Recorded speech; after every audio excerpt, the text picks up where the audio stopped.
Ooh, here we go. Voice starts in the brain's speech center. Like the muscular and skeletal system, the nervous system often contributes to the voice's production. The idea for a voice sound originates from the cerebral cortex and travels to a motor nu- nuclei in the brain stem and spinal cord. These areas send out complicated messages for coordinated activities of the larynx and the thorax and abdominal musculatures that start the voice tract articulators. Signals from certain divisions in the nervous system called the extrapyramidal tract and the autonomic nervous system also refine these activities. Nerves also provide feedback to the brain about voice production. Auditory feedback, which is transmitted from the ear through the brainstem to the cerebral cortex, allow the vocalist to match the sound produced with the sound intended. Tactile feedback from the throat and the muscles may also help with the fine-tuning of the vocal output, although the process is not fully understood as of yet. Man, that's crazy. Singers and speakers cultivate their ability to use tactile feedback effectively because they expect that poor man's room's acoustic. Here we go. Singers and speakers cultivate their ability to use tactile feedback effectively because they expect that poor room acoustics. Loud musical instruments or crowd noises will interfere with the auditory feedback. During phonation, all of these automatic structures, or anatomic, structures and systems must work together. The physiology of voice production is exceedingly complex, but the voice can be likened to a trumpet in fact, anciently the voice was called the trumpet of God because the larynx has three valves, just like a trumpet. Power for the sound is generated by the chest, abdomen, and back musculature, which produce a high pressure airstream.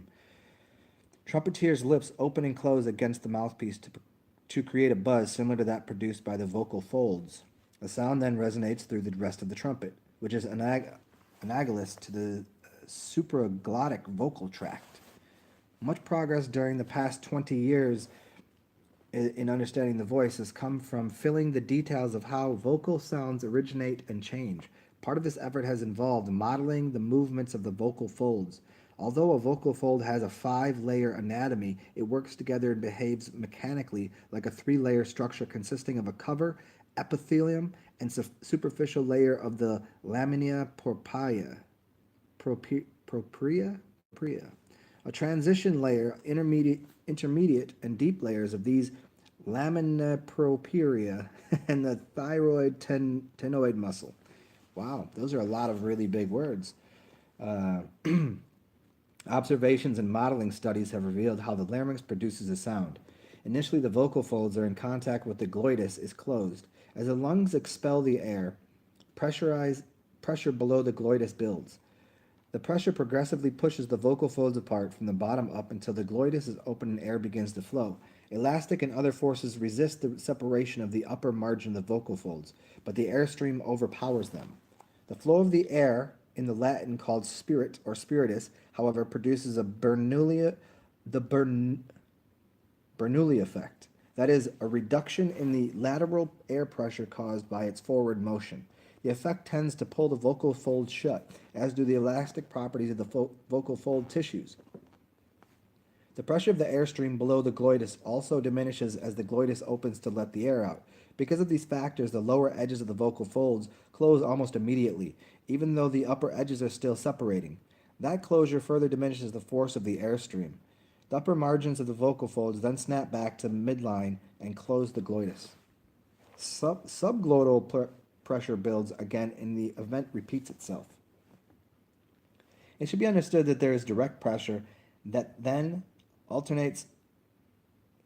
It should be understood that there is a direct pressure and that the alternating vibrations rarely drop the subglottal pressure to zero.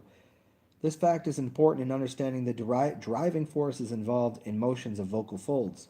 An important aspect of this process is that the lower part of the vocal folds begin to open and close before the upper part. The rippling displacement of the vocal folds cover produces a wave motion to the mucosal layer. If the complex vibration of the glottal wave is impaired, hoarseness or other changes in voice quality result. The vocal folds do not excite the air.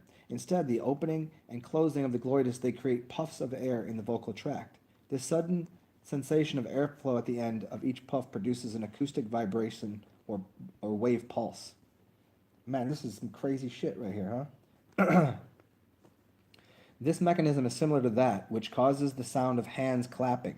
The sound from the larynx is a complex tone containing a fundamental frequency or pitch, and many overtones or higher harmonic partials. Frequency is measured in hertz, the number of openings and closing in the glottis each second.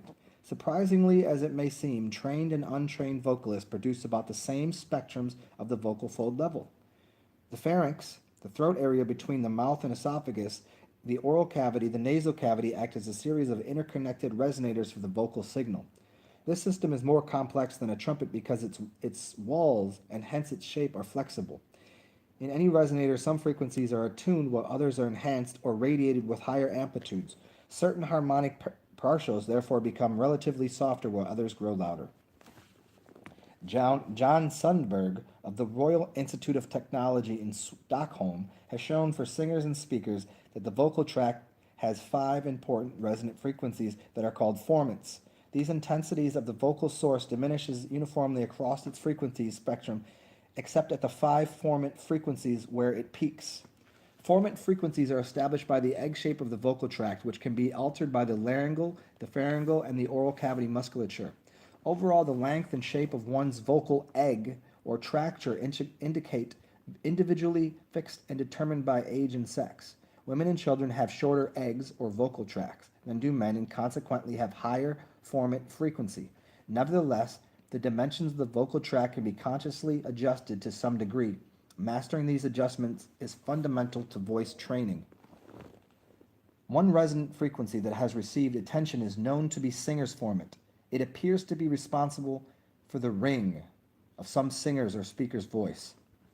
Sometimes called bel canto, or beautiful voice, this ability to make oneself heard clearly, even over an orchestra depends primarily on that presence of the singer's formants. There is little or no significant difference in the maximum vocal intensity of trained or untrained singers. Read that again. There is little or no significant difference in the maximum vocal intensities of trained or untrained singers. The singer's formant occurs at around 2300 to 3200 hertz for all vowel sounds. Aside from adding clarity and projection to the voice, it also contributes to difference in timbre. A singer's formant occurs in 1 basses at about 2400 hertz, in baritones at 2600 hertz, in tenors at 2800 hertz, in sopranos at 2900, and in high sopranos at 32,000 hertz. Control over 2 vocal characteristics. Fundamental frequency and intensity is crucial. It is interesting to note that there are 5 vowel sounds. The 5 senses, the 5 formants of voice, the 5 layers of muscles that create the voice egg for speech, and the 5 shapes of all matter. Let me read that again for you, because isn't it interesting to note that there are 5 vowel sounds, 5 senses, 5 formants of the voice, 5 layers of muscle that create that, and 5 layers of muscle that create the voice egg for speech, and 5 shapes of all matter. That forms around the 5 energy flows within what is called the 5 platonic volumes of space. It is also interesting to note that all fruit, comes from a 5-pointed star. As you'll discover, the Whitestone carillon is a profound instrument whose natural pure tone qualities inherent in 100% pure quartz crystal will allow you to unearth exciting applications in voice discovery, voice release, voice developmental training, wherein your voice can then be used maximally with the timbre of nature's perfect crystal sonnets to create an omnidirectional wherein your voice can then be used maximally with the timbre of nature's perfect crystal sonnets to create an omnidirectional vibrational sound field which science has shown resonates in perfect synchronous frequency with brain wave activity layered as overtones in the range of alpha-theta states of consciousness. This resonant pulse effect seems to cause the brain to release hormones and neurochemicals that tend to suppress pain increase pleasure, and strengthen the neuroimmune response.